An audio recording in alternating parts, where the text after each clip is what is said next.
Absolutely. Here's an emotional and inspiring short story based on the title. Alan Dershowitz mocks Jasmine Crockett's legal career, her response stuns legal scholars on live TV. The studio lights were blinding. The air, tense. The world watching. Jasmine Crockett stood quietly at the edge of the stage, her palm resting against her chest. Her heart pounded, not from fear, but from memory. From every courtroom she had walked into alone. From every case she'd taken when no one else would. From every client who'd ever thanked her with tears, not dollars. And now, here she stood, at the mercy of public judgment, televised, digitized, and dissected. Across from her, Professor Alan Dershowitz adjusted his tie, smug and composed. A towering figure of legal intellect. A man who had, decades ago, built empires on arguments and academic prestige. Today, he came to spar. Not just with legal facts, but with the very identity of a woman who had fought every inch of her journey into that chair beside him. Frankly, Dershowitz said, his voice dipped in patronization, I'm not sure what qualifies Representative Crockett to speak on constitutional matters. Her resume reads more like a traffic attorney's highlight reel than that of a serious constitutional scholar.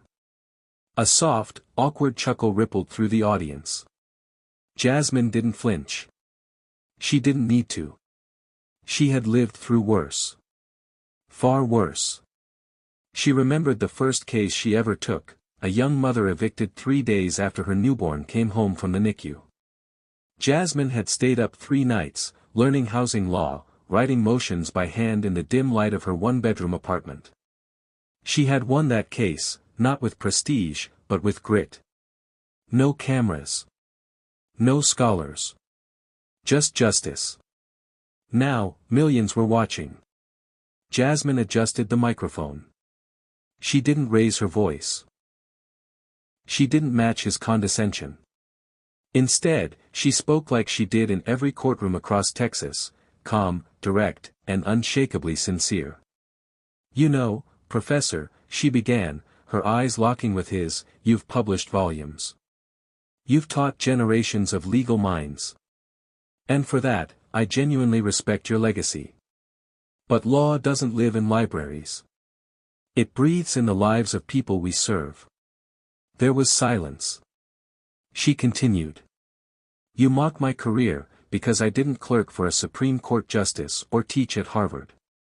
But I've stood beside grieving mothers when no one else would. I've defended kids who couldn't afford bail.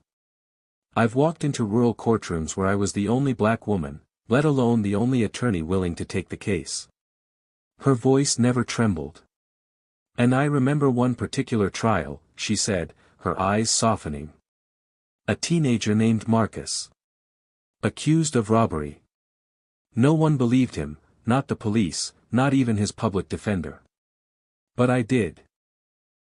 I visited his neighborhood. Talked to neighbors. Found a security tape in a bodega the prosecution never bothered to check. That tape proved he was a mile away at T.